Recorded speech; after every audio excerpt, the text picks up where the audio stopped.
झालावाड़ जिले के डग कस्बे में गोली मारकर युवक की हत्या के बाद आक्रोशित भीड़ ने रात को कई दुकानें और गुमटियां आग के हवाले हो गई। सुबह बाजार में दुकानें नहीं खुलने से सन्नाटा छाया रहा। कस्बे में चप्पे चप्पे पर पुलिस बल की तैनाती के साथ एसटीएफ एवं आरएसी की टुकड़ी लगातार गश्त करती रही। तनावपूर्ण माहौल को देख डीआईजी और पुलिस कमिश्नर भी मौके पर पहुंचे। मृतक के पोस्टमार्टम के बाद शव लेकर परिजन गांव में पहुंचे, किंतु कुछ मांगे पूर्ण नहीं होने पर अंतिम संस्कार नहीं किया गया।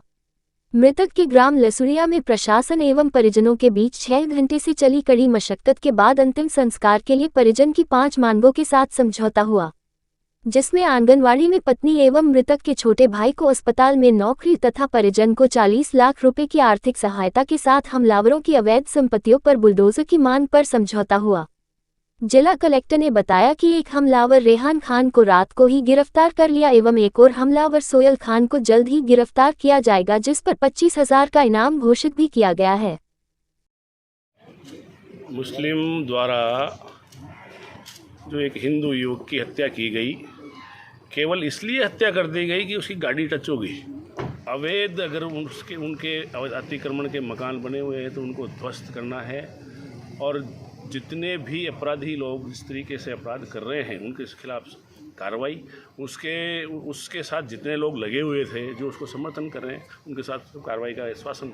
देखिए, कल जो ये घटना हुई थी उस घटना के बाद में पुलिस ने त्वरित कार्रवाई करते हुए एक जो अपराधी था उसको और उसके वाहन को उसको गिरफ्तार कर लिया था। उसके बाद में उसके घरवालों की सहमति से, कंसेंट से सुबह पोस्टमार्टम करवा दिया गया था। पोस्टमार्टम करवाने के बाद में उनके गांव में उनको अंत्येष्टि के लिए ले जाया गया।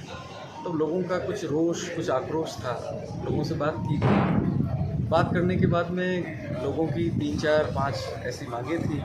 पहली मांग तो थी अपराधी के खिलाफ कठोर कार्रवाई करने की, तो उन्हें आश्वासन दिया गया कि अपराधियों के खिलाफ कठोर कार्रवाई की जाएगी और भविष्य में ऐसे किसी प्रकरण की पुनरावृत्ति नहीं होने दी जाएगी। दूसरा उनका जो इशू था वो इशू था कि साहब के मृतक जो है ये बड़ा यंग बच्चा था, इसके परिवार वाले गरीब हैं, तो चूँकि वहाँ आंगनबाड़ी का पद रिक्त है और वो महिला योग्य भी है, और वहाँ सरपंच साहब से भी बात हो गई, ग्राम पंचायत उसमें सहमति दे दी ग्राम पंचायत, तो उसकी जो विधवा है उनको हम आंगनबाड़ी कार्यकर्ता या सहायिका के रूप में वहाँ देंगे, और एक जो उनका ब्रदर है उनको हम यहाँ हॉस्पिटल में कॉन्ट्रेक्चुअल में कहीं उनको जॉब देंगे। उसके अलावा राज्य सरकार से उन्हें 5 लाख रुपए की सहायता दी गई, लेकिन स्थानीय जो विधायक हैं और जो स्थानीय जनप्रतिनिधि हैं उन्होंने कहा कि वो इस राशि को मिलाते हुए कुल 40 लाख रुपए मृतक के परिजनों को देंगे। इस बात पर परिजनों में और प्रशासन में सहमति बनी,